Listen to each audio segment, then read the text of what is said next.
তেলটা গরম হয়ে গিয়েছে। এবার আমরা এই যে চিংড়ি মাছ দিয়ে কাঁচামরিচ, পেঁয়াজ, রসুন সব একসাথে দিয়ে দিব।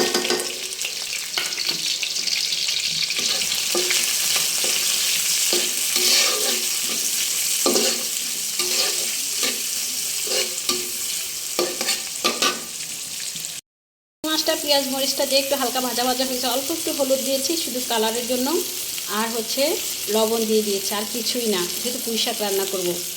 এই যে এবার পুঁই শাকের ডাঁটাগুলা আর একটু কাঁঠালি বিচি আমরা আগেই দিয়ে দিলাম। এবার ভালো করে একটু নাড়াচাড়া দিয়ে দিব।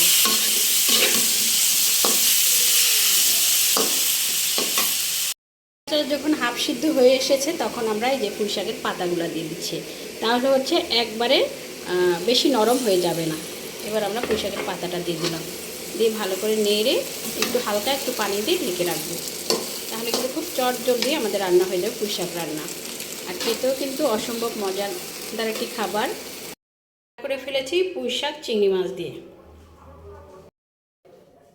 পুঁই শাকের কালারটা যেন ঠিক থাকে এই জন্য হচ্ছে আমি ওই ডাঁটাটা আগে দিয়েছি, পুঁই শাকটা পরে দিয়েছি। খুবই মজাদার একটি খাবার।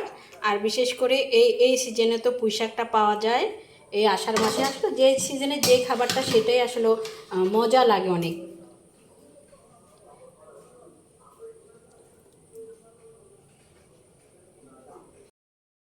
পুঁই শাক রান্নাটা হয়ে গেছে। আর একদম ডাটা যেমন সবুজ পুঁই শাকটা আমরা চেষ্টা করেছি একদম সবুজই রাখতে।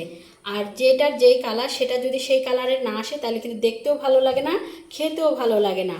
আর এটা অনেক মজাদার একটি পুঁই শাকের তরকারি। আমরা কিন্তু অনেক চিংড়ি মাছ যে দিয়েছি তা না, কিন্তু চিংড়ি মাছে কিন্তু তরকারিটা ভালো লাগে।